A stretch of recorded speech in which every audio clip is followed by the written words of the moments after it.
సచివాలయంలో సీఎం రేవంత్ అధ్యక్షతన తెలంగాణ కేబినెట్ సమావేశం కొనసాగుతోంది. బీసీ రిజర్వేషన్ల మీద సుప్రీంకోర్టు ఇచ్చిన తీర్పుపై చర్చిస్తున్నారు. ఇరిగేషన్ శాఖ పనులు, కాళేశ్వరం ప్రాజెక్టు పియర్స్ రిపేర్లు, నిధుల సమీకరణపై డిస్కషన్ చేస్తున్నారు. పలు శాఖల్లో కొత్త పోస్టులు సృష్టించడంపై కేబినెట్లో సమాలోచనలు జరుపుతున్నారు.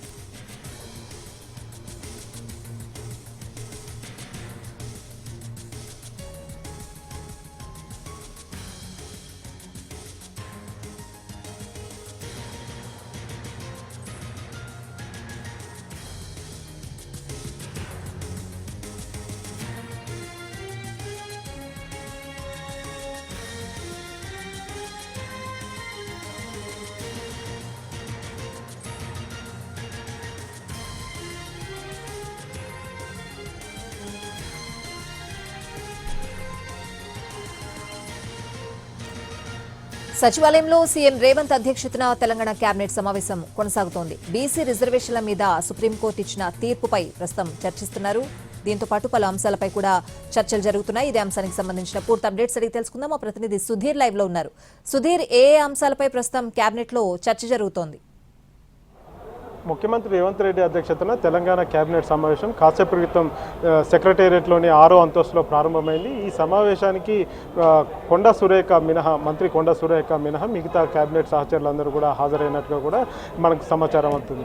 అయితే ముఖ్యంగా ఇరిగేషన్ ప్రాజెక్టులకు సంబంధించి ఇందులో కీలకమైన చర్చ జరగబోతుందని చెప్పేసి కూడా తెలుస్తుంది. అంతేకాకుండా ఇరిగేషన్తో పాటుగా బీసీ రిజర్వేషన్ అంశం పెద్ద ఎత్తున చర్చనీయాంశమైంది. ఈరోజు సుప్రీంకోర్టులో ఎస్ఎల్పీ స్పెషల్ లీవ్ పిటిషన్ను వేయడం కావచ్చు, అదేవిధంగా బీసీ రిజర్వేషన్లకు సంబంధించి కొన్ని కీలక కామెంట్స్ అయితే సుప్రీంకోర్టు చేసింది.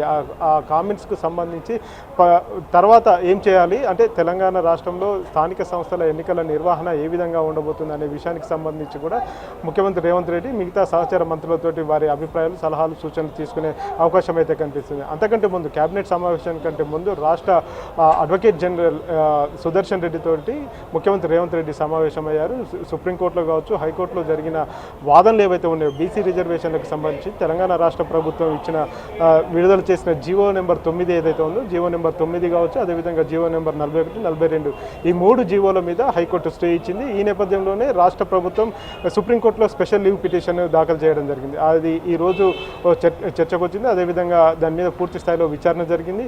విచారణ సందర్భంగా కూడా సుప్రీంకోర్టు వ్యాఖ్యలు చేసింది. 50% మించి రిజర్వేషన్లు ఉండకూడదని చెప్పేసి గతంలో రాజ్యాంగంలో ఉన్న విషయాన్ని ఉటంకిస్తూ స్పష్టం చేసిన పరిస్థితి ఉంది. ఈ నేపథ్యంలోనే అసలు తెలంగాణలో స్థానిక సంస్థల ఎన్నికలు జరుగుతాయా లేదా, ఒకవేళ జరిగితే ఏ రకంగా జరుగుతాయి, పాత రిజర్వేషన్ల ప్రకారం జరుగుతాయా లేకపోతే ఇంకా ఏమైనా కొత్త ప్రత్యామ్నాయ మార్గాలు ఏమైనా ఉన్నాయా అనే విషయానికి సంబంధించి సహచర మంత్రులతోటి చర్చించే అవకాశాలు అయితే కనిపిస్తున్నాయి. వీటితో పాటుగా కొన్ని స్కీమ్స్ ఏవైతే ఉన్నాయో ఆ స్కీమ్స్ మీద కూడా చర్చించే అవకాశాలు అయితే కనిపిస్తున్నాయి.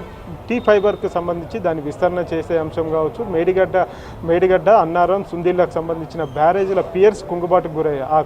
ఆ పియర్స్ కుంగుబాటుకు సంబంధించి రీడిజైన్స్ కోసం ఇప్పటికే నోటిఫికేషన్ జారీ చేసింది ఇరిగేషన్ శాఖ. మరొక వారం రోజుల్లో అందుకు సంబంధించిన నోటిఫికేషన్కి సంబంధించి కొన్ని టెండర్స్ ఇరిగేషన్ శాఖకు వచ్చే అవకాశం అయితే కనిపిస్తుంది. ఈ నేపథ్యంలోనే ఆ టెండర్స్కి సంబంధించి, ఆ పనులకు సంబంధించి కూడా చర్చ జరిగే అవకాశాలు అయితే కనిపిస్తున్నాయి. అయితే ఇంతేకాకుండా తుమ్మిడిహిట్టి దగ్గర ఒక ప్రాజెక్ట్ నిర్మించాలని చెప్పేసి తెలంగాణ రాష్ట్ర ప్రభుత్వం మొదటి నుంచి చెప్తూ వస్తుంది. వారు అధికారంలోకి చేపట్టినప్పటి నుంచి కూడా కాళేశ్వరం ప్రాజెక్టు వల్ల తెలంగాణ ప్రాంతానికి కానీ తెలంగాణ ప్రజలకు కానీ ఎలాంటి లాభం లేదు, అది కేవలం డబ్బుల ఖర్చు కోసం మాత్రమే ఉంది తప్ప దానివల్ల ఎలాంటి ఉపయోగం లేదని చెప్తూనే దానివల్ల జరిగిన నష్టం ఏదైతే ఉందో ఆ నష్టాన్ని కూడా తెలంగాణ ప్రజలకు వివరించే ప్రయత్నం అయితే చేశారు. అంతేకాకుండా ప్రస్తుతం తుమ్మిడిహిట్టి దగ్గర ప్రాజెక్టు నిర్మించడం ద్వారా ప్రాణహిత చేవెళ్ళ ఏదైతే ఉందో ప్రాణహిత రంగారెడ్డికి సంబంధించి ఆ లైన్ను మళ్ళీ పునరుద్ధరించాలని చెప్పేసి ప్రభుత్వం భావిస్తుంది. గతంలో మాజీ ముఖ్యమంత్రి వైఎస్ రాజశేఖర రెడ్డి హయాంలో ప్రారంభించిన ప్రాణహిత చేవెళ్ళ ప్రాజెక్ట్ ఏదైతే ఉందో, ప్రాణహిత చేవెళ్ళ ప్రాజెక్టుకు సంబంధించి మళ్ళీ పూర్తి స్థాయిలో దాన్ని పునరుద్ధరించాలని చెప్పేసి అయితే ప్రయత్నాలు అయితే చేస్తున్నారు. ఈ నేపథ్యంలోనే తుమ్మిడిహెట్టి దగ్గర దాన్ని ప్రాజెక్టును నిర్మించాలని చెప్పేసి అయితే భావిస్తున్నారు. కనిపిస్తున్నాయి. ఆ అంశానికి సంబంధించి కూడా ఇక్కడ చర్చ జరిగే అవకాశాలు అయితే కనిపిస్తున్నాయి. వివిధ శాఖల్లో ఉద్యోగాల కల్పన కావచ్చు, ఉద్యోగాల రూపొందించేందుకు ఒక పాలసీని రూపొందించాలని చెప్పేసి ప్రభుత్వం భావిస్తుంది. దీని మీద కూడా చర్చించే అవకాశాలు అయితే కనిపిస్తున్నాయి. ఇలా దాదాపుగా ఒక 10 నుంచి 15 ముఖ్య అంశాలు ఏవైతే ఉన్నాయో ఆ అంశాలన్నిటి మీద కూడా చర్చించే అవకాశాలు ఉన్నట్టు కూడా తెలుస్తుంది. బీసీ రిజర్వేషన్ అంశం ముఖ్యంగా చెప్పుకోవాల్సిన అంశం, ఎందుకంటే రాష్ట్ర వ్యాప్తంగా కావచ్చు, దేశవ్యాప్తంగా చర్చాంశమైంది. ప్రస్తుతం రాష్ట్రంలో ఎన్నికల ప్రక్రియ కూడా నిలిచిపోయింది. స్థానిక సంస్థల ఎన్నికల ప్రక్రియ కూడా నిలిచిపోయింది. అందుకు షెడ్యూల్ విడుదల చేశారు, నోటిఫికేషన్ కూడా విడుదల చేశారు. తదనంతరం ఒకరోజు గడిచిన తర్వాత ఆ రాష్ట్ర ఎన్నికల సంఘం కూడా ఇచ్చిన నోటిఫికేషన్ను రద్దు చేస్తూ నిర్ణయం తీసుకోవడం జరిగింది. ఎందుకంటే సుప్రీంకోర్టులో కావచ్చు, హైకోర్టులో స్టే రావడం కావచ్చు, ఈరోజు సుప్రీంకోర్టులో జరిగిన విషయాలు, ఈ అన్ని అంశాలకు సంబంధించి తెలంగాణ రాష్ట్ర ప్రభుత్వం రాష్ట్ర ఎన్నికల కమిషన్కు ఒక లేఖ రాసే అవకాశాలు అయితే కనిపిస్తున్నాయి. ఎందుకంటే ఇప్పటికే ఎన్నికల సంఘం నుంచి ఒక సమాచారం అయితే అందుతుంది. రాష్ట్రంలో రిజర్వేషన్లు సంబంధించి ఒక స్పష్టత ఇవ్వాలని చెప్పేసి రాష్ట్ర ప్రభుత్వాన్ని కోరాలని చెప్పేసి భావించింది. అది బహుశా ఈ రోజు కానీ రేపు కానీ లేఖ అందితే దానికి సంబంధించి ఒక సమాధానం కూడా ఇచ్చే అవకాశాలు అయితే కనిపిస్తున్నాయి. Right Sudheer, thanks for the live updates.